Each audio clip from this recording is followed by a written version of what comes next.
I'm Jason Whitlock. That's Marcellus Wiley. That dude. Yes, sir. All right, welcome to Speak For Yourself, the most fearless show in sports. Coming up, we'll tell you why the Cowboys may end up choosing Dak over Zeke.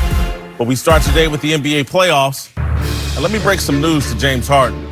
No one believes you're really hurt. Okay, no one is a bit strong. Most people don't believe you're really hurt. And the few that do don't really care. You look like a soccer star flopping around on the court in the first quarter after Draymond Green inadvertently slapped you across your face. You flop so often, you whine so often about officiating that no one really knew what to make of your bloodshot eyes last night during Game 2 of Rockets-Warriors. Here's what we do know. The Rockets are down 0-2 to a Warriors team that isn't playing all that well. And the Harden-led whining had no impact on the officiating. In fact, Harden's whines impacted the Warriors' energy, effort, and emotion far more than it did referee Scott Foster's whistle. The complacent Warriors played with a passion that had been missing. Steph Curry defended harder than I've ever seen him. Draymond Green defended, rebounded, and annoyed, like vintage Draymond Green.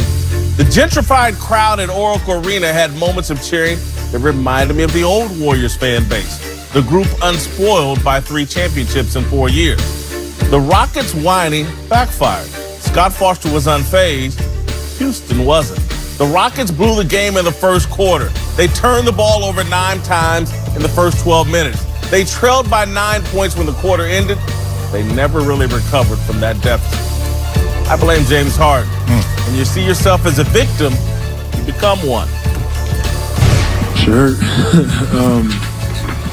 I can barely see, but just try to go out there and do what I can to help my teammates. Are you concerned about it just being a problem going forward? I don't know. It's pretty blurry right now, so hopefully it gets better day by day. Oh, stop it, James. All the eye rubbing, the squints, the blinking. I'm not buying it. Last year in the NBA Finals, Draymond Green slapped LeBron James across the face and legitimately injured LeBron's left eye. LeBron dropped 51 points and put on one of the greatest performances in playoff history. It took a J.R. Smith brain fart to ruin that LeBron performance. Put some Visine in it, buy some goggles, and stop all the theatrics, James. The Warriors are vulnerable. Steph and Clay aren't shooting like the Splash Brothers. The damn Clippers took 2 games from Golden State at Oracle. No one wants to hear any excuses about officiating or injuries. The Warriors beat Houston with 5 players on a night when they made 6 fewer 3-pointers than the Rockets. Harden is hunting sympathy more than championships. That's hurting the Rockets more than officiating or either one of James Harden's eyes. All right, joining the desk now is Fox Sports NBA analyst Jim Jackson. Iceberg. NBA champion. Oh, I forgot the iceberg. Come on, man. NBA champion Kendrick Perkins. Yes, sir. All right, Marcellus, we'll start with you. Has Harden's mindset injured the Rockets this series, or hurt the Rockets this series? I'm sorry. Oh, you still talking, huh? You lost me after you said this dude wasn't hurt. You said he wasn't really hurt? Come on, he's a soccer man. He flops around. He wasn't hurt. What? He got cut in both eyes. They were bleeding. His eyes were bleeding. You get some debris in your eye, you kind of disturbed. You got Draymond in both eyes, dog. You know what that feels like? The dude was obviously hurt. And you trying to... Scored 29 points after he was banged up. It would have been 49 if he could see. He would have killed somebody. Look, the mindset, let's stay focused on the question. He did hurt this team in terms of mindset. It's weird when you get into these moments, there's a method to the madness. I've been injured before, and I'm going to tell y'all now, because I didn't tell y'all then, that I wanted to broadcast to the whole stadium, hey, I'm hurt. Just in case this don't go like I want it to go. I played with the greatest DN all time, Bruce Smith. This dude would go in there on first down and all of a sudden pull a hamstring or something. I mean, it's like he done, limping off the field. Second down goes, get out there, Wiley. Third down, he limped back on the field. Oh, I'm gonna try and do something. He get a sack, next thing you know, he dancing. I'm like, what happened to that injury, bro? Right. There's a broadcasting going on that actually affected negatively this team. Also, Austin Rivers was out there getting it without him. You saw P.J. Tucker getting it. Capella started the game fast. And then when he came back, it was ISO and let's watch James again. James was getting his, but Chris Paul didn't get his anymore in the second half especially. So there was a negative effect that came from his presence when he came back. Have you ever had a scratch cornea? Ooh. No. I have. Hold up. But you don't know that yet until it's diagnosed. I got scratched in the game and didn't know until afterwards had a scratch cornea. Afterward. But I was still squinting. Now, I'm not giving an excuse, but it does impair. My biggest issue is James Harden is who he is. The problem is the system in Houston because he's so ball dominant, that when you carry that into the playoffs, especially against a coach like Steve Kerr, they're going to make adjustments. So in this usage rate right now, regular season is 39, during the playoffs is 38, okay? So I mean the ball is still in his hands. What Golden State is doing is taking away the drive, okay? They're kind of double teaming.